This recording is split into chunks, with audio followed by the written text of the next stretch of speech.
Hello बच्चों, let's see this question. The normal drawn to the ellipse x square upon A square plus y square upon B square is equal to 1 at the extremity of latus rectum passes through the extremity of minor axis. Eccentricity of this ellipse is equal to, first option is under root of root 5 minus 1 divided by 2. Second option is root 5 minus 1 divided by 2. Third option is under root of root 3 minus 1 divided by 2. Fourth one is root 3 minus 1 divided by 2. So first of all इसके की concept के ऊपर discussion करते हैं।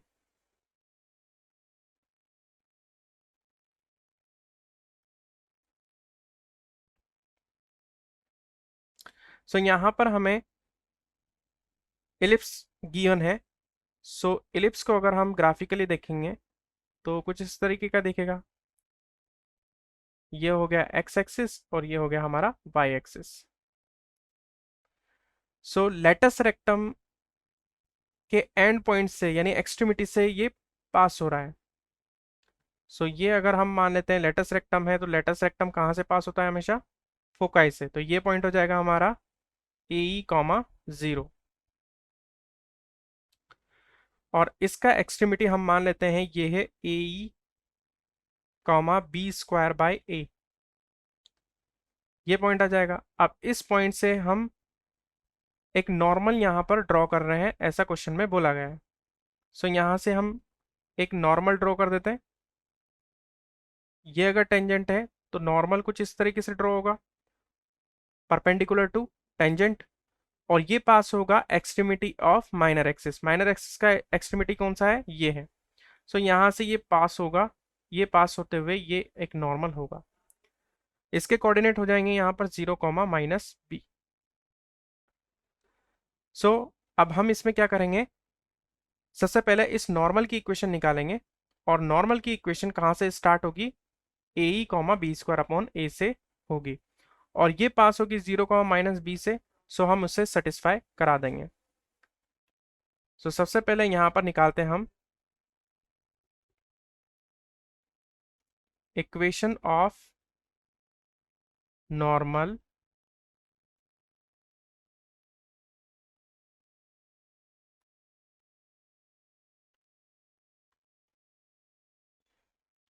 Eight A E comma B square by A. ये हो जाएगा A square X upon A minus B square Y upon B square upon A is equal to A square minus B square. So ये B square से B square cancel out हो जाएगा, ए से एक ए cancel out हो जाएगा और हमारे पास इक्वेशन ऑफ नॉर्मल आ जाएगी A X upon E minus A Y is equal to A square minus B square. इसको नाम दे देंगे हम इक्वेशन नंबर 1। अब ये इक्वेशन जो है नॉर्मल की, ये कहाँ से पास हो रही है? 0 कॉमा माइनस बी से पास हो रही है। सो इसको इससे सेटिस्फाई कराएंगे। यहाँ लिखेंगे इक्वेशन 1 पासिंग थ्रू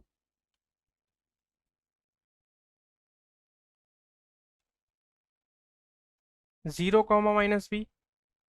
सो इसे सेटिस्फाई कराना चाहिए। तो x की जगह हम रख देंगे 0 और y की जगह रख देंगे माइनस बी। सो यहाँ पर इस इक्वेशन में x की जगह 0 पुट करेंगे तो पूरा टर्म 0 हो जाएगा और y की जगह अगर मैं माइनस बी रखूंगा तो ये हो जाएगा प्लस के ए बी। सो यहाँ पर फाइनली आ जाएगा a b is equal to A square minus B square. अब हम जानते हैं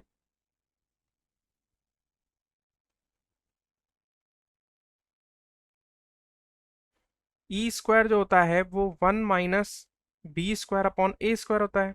तो यहाँ से बी स्क्वायर अपॉन ए स्क्वायर की जो वैल्यू होगी वो हो जाएगी 1 माइनस ई स्क्वायर। इसको इक्वेशन नंबर 2 नाम दे देते हैं। अब यहां पर देखिए a b is equal to A square minus B square. अगर इसमें मैं डिवाइड कर दूं ए स्क्वायर से, अगर मैं ए स्क्वायर से इसे डिवाइड करूंगा तो आ जाएगी a b upon A square is equal to 1 minus B square upon A square. तो ए से तो एक कट जाएगा और यहाँ पर बी स्क्वायर अपॉन ए स्क्वायर की जगह 1 माइनस ई स्क्वायर में पुट कर दूंगा। सो यहाँ आ जाएगा b by a is equal to 1 minus E square, ये हमने पुट कर दिया। सो यहाँ पर इसको सॉल्व कर लेंगे, यहाँ आ जाएगा 1 minus 1 plus e square. So ये कट जाएगा और हमारे पास आ जाएगा b by a is equal to e square. अब यहाँ दोनों तरफ अगर हम स्क्वायर कर देंगे तो यहाँ लिख देंगे स्क्वायरिंग ऑन बोथ साइड।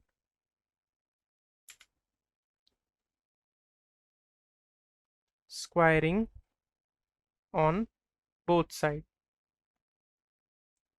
अगर दोनों साइड हम स्क्वायर करेंगे तो यहाँ पर आएगा बी स्क्वायर अपॉन ए स्क्वायर और यहाँ पर आ जाएगा ई की पावर 4। तो आ जाएगा B square upon A square is equal to E की पावर 4। अब देखो यहाँ पर बाई इक्वेशन 2 से हम लिख सकते हैं बी स्क्वायर अपॉन ए स्क्वायर की जगह 1 माइनस ई स्क्वायर। सो यहाँ पर लिख देंगे 1 minus E square is equal to E की पावर 4। ये लिखा हमने बाय इक्वेशन सेकेंड। सो इसे सॉल्व करेंगे तो यहाँ पर आ जाएगा ई की power 4 plus e square minus 1 equal to 0।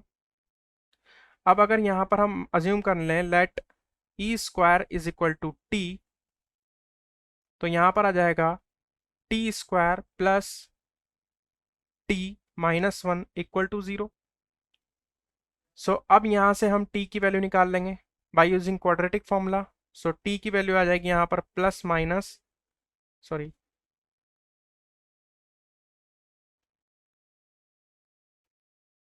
t की वैल्यू आ जाएगी -1 plus minus under root of b square minus 4ac, that is 1 minus 4 into 1 into -1 divided by 2 है, यानी 2 इंटू 1। सो यहाँ पर t की वैल्यू आ जाएगी -1 plus minus under root of 1 plus 4, minus minus plus हो जाएगा और 4 आ जाएगा डिवाइड बाय 2। सो यहाँ से t की जो वैल्यू आएगी बेसिकली वो आएगी -1 प्लस माइनस √5 डिवाइडेड बाय 2। अब एक बार हम पॉजिटिव साइन कंसिडर करेंगे, एक बार नेगेटिव साइन कंसिडर करेंगे। अगर हम पॉजिटिव साइन लेते हैं तो यहाँ से t की वैल्यू आ जाएगी हमारे पास -1 प्लस √5 डिवाइडेड बाई 2। और अगर माइनस साइन लेंगे तो t की वैल्यू आएगी -1 माइनस √5 डिवाइडेड बाई 2। तो देखेंगे कि ये क्वांटिटी तो पूरी नेगेटिव है। t की वैल्यू अगर देखें तो t की वैल्यू है ई स्क्वायर, यहां पर रख देंगे ई स्क्वायर -1 प्लस √5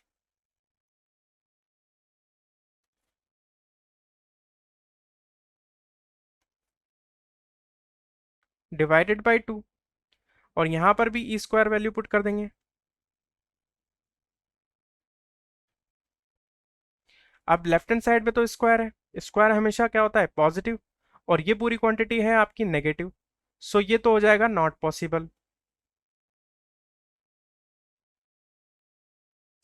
सो यहाँ पर ई स्क्वायर की जो वैल्यू है वो ये वाली आएगी, क्योंकि यहाँ पर √5 की वैल्यू 2 पॉइंट समथिंग होगी, उसमें से 1 जाएगा तो ये ओवरऑल क्वांटिटी आपकी आएगी पॉजिटिव।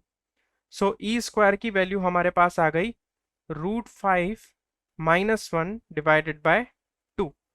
सो ई की वैल्यू यहाँ पर से आ जाएगी under root of √5 -1 divided by 2। So eccentricity की वैल्यू यहाँ पर फाइनली हमारे पास आ गई under root of √5 -1 divide by 2। So this is our final equation, sorry, this is our final answer. So option 1 is correct, yani A is correct. I hope you will understand it well. Best of luck.